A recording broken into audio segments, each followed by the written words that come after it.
I think there's a lot of traditionalists maybe in NASCAR that don't like to see change, but I think majority of the generations coming up, appreciate change.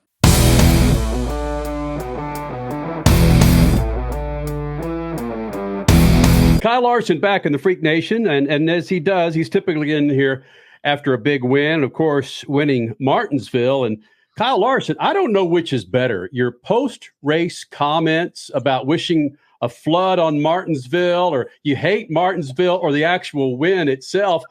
Really, you and several other drivers have so much disdain for Martinsville? I mean, I've grown to like it a little bit more the last few years, but it was just so hard on me and didn't suit my driving style, and I was just really bad there. That yeah, I think jokingly, obviously, wished it would flood, but it seems like since I've gotten with Hendrick Motorsports and especially the next gen car, it just seems to the short track stuff seems to suit me a little bit better, and kind of where the balance builds of the race car suits my driving style some. So I've grown to enjoy it a little bit more, but it's still tough. We won, but we weren't the best by any means. Kyle Larson, of course, winning Martinsville, joining us here in the Freak Nation, his second win of the season. But when you won the championship and those multiple races, those double-digit races, it was again what the Kyle Larson of old and new, or the Tony Stewart or AJ Foyt would put you in a car. You can win at anything. And Martinsville, again, short track, not a whole lot of banking. I would imagine that there's plenty of dirt tracks that you ran on that were similar to that, right? Size and shape, maybe, but not with a stock car. So, right. I mean, Martinsville, it's nothing like what I grew up doing. I think a half mile in a sprint car is a really big track, and a half mile in a stock car is a really tiny track. So just shows kind of the size difference of the two cars. But and two, I mean, you look at like a Williams Grove and a Martinsville, you can overlap the two of them, and Williams Grove is still you carry a lot of speed through the corners, and you're trying to run as much throttle as you can through the corners, where that's totally opposite of Martinsville. So, although on paper, it might be, you might think it would be similar, it couldn't be further from each other. Hey, Kyle, can we settle an argument with some people on social media, or just fans in general, who are just not liking this next gen car? I personally love the parity that it has brought about, and the need for maybe driving a little bit differently at some places. What is your opinion of that? And then people saying, that's just not my kind of NASCAR. I don't know. I mean, I don't really have like a great opinion on it. I'm not really a car guy. So, I don't know. I mean, it doesn't seem way different to me. So it's just another race car, I guess, in my opinion. But, I mean, I think intermediate style racing, the tracks have, the racing's been a little bit better than the old package. Short track stuff, road course stuff, I feel like the cars are a lot more fun to drive. But they have better brakes, better grip. So, it is much tougher to pass. So I think that's where the fans maybe, I'm guessing, don't like it. But and two, I mean, I'm not saying I do like it. I would love to be able to pass easier on short tracks, but it's just kind of the nature of the beast, and kind of where the sport went to hopefully in the long run save the team some money. So I think you always have to innovate too as a sport. I mean, even stick and ball sports are constantly innovating and trying to make their sport more fun to watch and easier to watch, and NASCAR is no different. So I think there's a lot of traditionalists maybe in NASCAR that don't like to see change, but I think majority of the generations coming up, appreciate change. You said something in that answer, though, that I think is key. You, on many of the tracks, are having more fun driving this car. Ultimately, that plus the product is what it's all about, right? It's fun. It's fun, but it's also very frustrating when you can't pass. So you're by yourself, yes, maybe it's more fun. Racing behind people, it's tougher. It's the dirty air seems to be worse. I think it's the dirty air, and a combination of the dirty air and just the car having better brakes, better tires, all that. So yes, more fun to drive by yourself, but maybe not as much fun to race. Yeah, I just heard somebody calling you. I know. I'm telling her go away. Oh no, she can come in. Here, you want to say hi? Yeah, bring her in. You brought your son in last time. Bring your daughter in. You wanted to come in here and talk. You might as well come on here and talk. I need more girl power, honey. Come on. Hi. All right, let me finish this. She's not too sure about this at all. Yeah. We're talking to Kyle Larson, dad, NASCAR champion, winner at Martinsville, and a new series promoter that we'll get to in just a second. But I heard guys after the race at Martinsville said it was impossible to pass. You passed cars. Joey Logano was a lap down twice, and he passed cars. Does it ever get tiresome to hear that ongoing argument, you can't pass anybody? Well, I guess my argument to that would be, show me where Joey passed people, because he passed them all when everybody pulled down pit road and he didn't. So it was hard to pass. I mean, yes, I started 19th and won, but aside from the first run where I drove to 10th, I mean, I maybe passed 2 cars until the last run of the race when I had better tires than everybody. So, I guess I get more, not frustrated, but I challenge race fans, who challenge the drivers when the drivers are saying that, there was no passing. And then they're like, well, Kyle Larson started 19th and he won. Well, it was 400 laps and pit strategy what got me to the front. It wasn't physically passing cars. So it was very tough to pass. I think it's pretty evident. I think Denny had mentioned, like, he was lapping guys, then the whole pit strategy stuff worked out, and now he's restarting behind them on a restart and can't pass. So I think that's where drivers are coming from.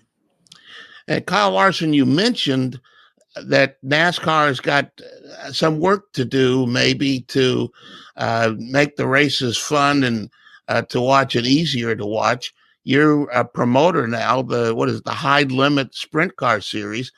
What are you going to do to make your events fun to watch and easier to watch?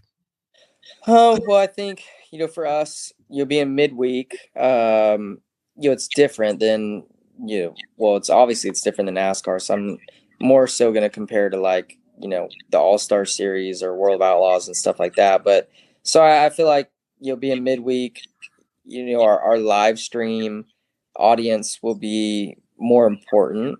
So just trying to bring a better, more entertaining kind of live stream experience is what's on my mind. So I think, having a quick, efficient show, having it be a school night for kids at home, get cars on track and get them off track as quickly as possible, get you to bed at a decent hour, but also supplying, just better entertainment throughout the night, throughout, the quick breaks in the show and things like that.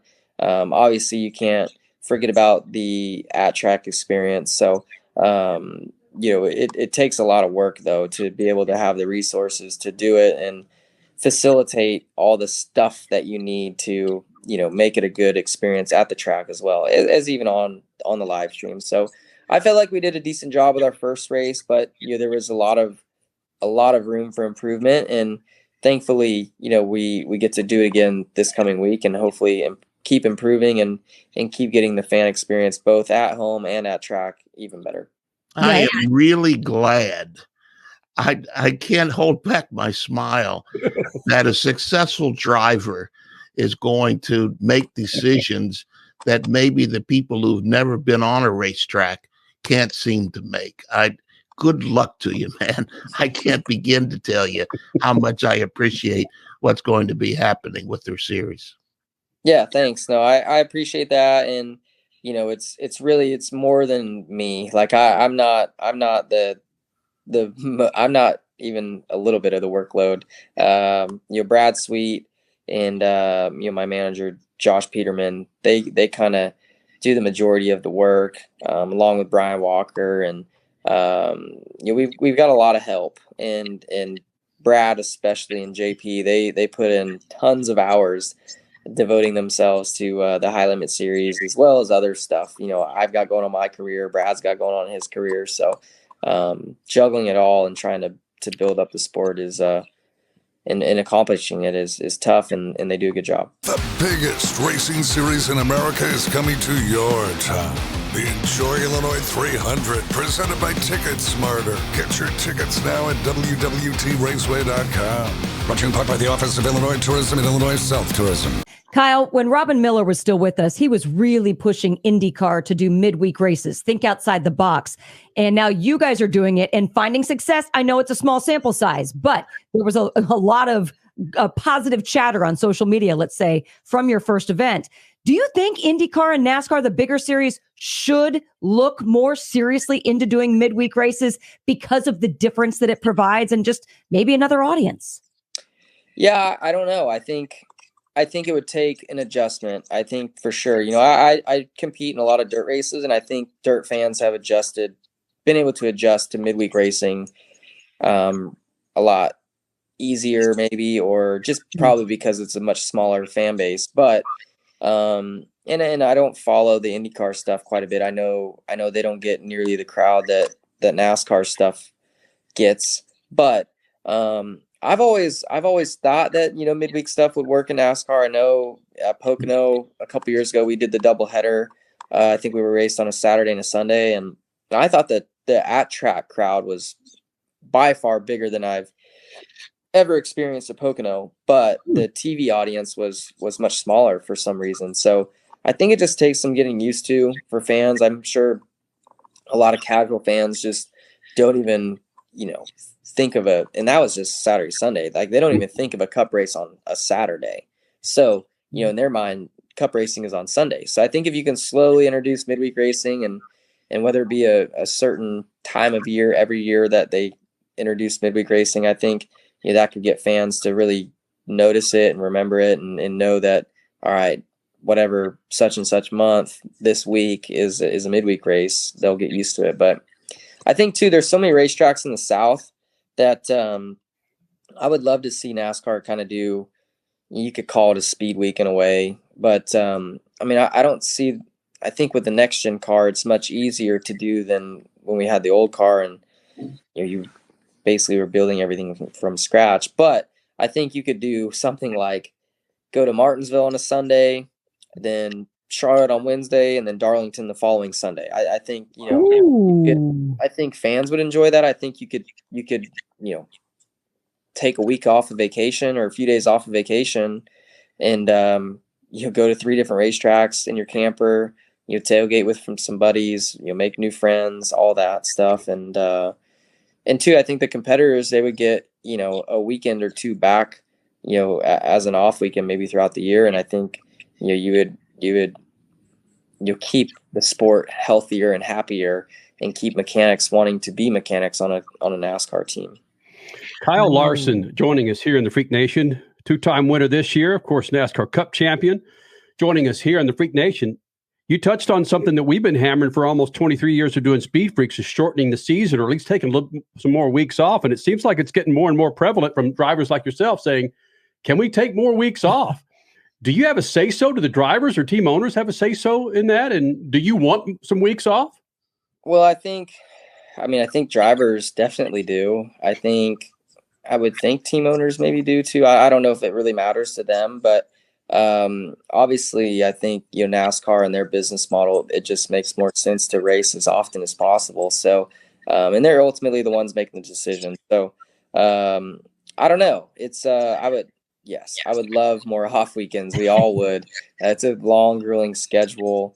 We've only got 1 off week in June, so that's it's just tough. We used to have 2 or 3 throughout the season. Now 1 is hard. I think you're seeing it. It's hard to get it's hard to get mechanics to sign up to be a Cup Series mechanic because you're gone every day of the week at the shop. You're gone on the weekends. You don't have a life. So I think if you could just give them a few weeks throughout the season to be at home with their family, with their children, I think you would start to see more people want to be a part of our sport. But again, I think for NASCAR's business model, which that's the most important thing, it just must make more sense to race every weekend. Kyle Larson joining us here in the Freak Nation. And one last thing for you. Are you a fan of clocks now, buddy? I mean, sure, I guess. I never really thought that I would win a grandfather clocks. I would say I wasn't a fan of clocks before, but I don't know. It'd be cool. I got to find a spot for it still, but definitely one of my most prized trophies, no doubt. Well, let me tell you this. Crasher's parents have one, brother. And it's 7 o'clock in the morning, boom, until 11 o'clock at night, it's boom. Don't program it to where you're going to be disturbing the sleep, bro. Yeah, no, I probably would only program it to I would probably only program it once, and then once it finally died, I would just leave it as a trophy. So yeah, Owen, he said that he wanted it in his room, and I told him, I was like, dude, that thing goes off every hour. So then he was like, oh, yeah, no, I don't. So I think that's how I'll probably be with it too. Your wife will be launching that clock out the window if you put it in his room, keeping him awake. Yeah, no doubt. Buddy, it's always fantastic when you're rolling here. We appreciate you taking the time. We know a lot of people are pulling at you, but it's always fantastic when you're rolling the Freak Nation, Kyle. Yeah, thank you guys for having me again.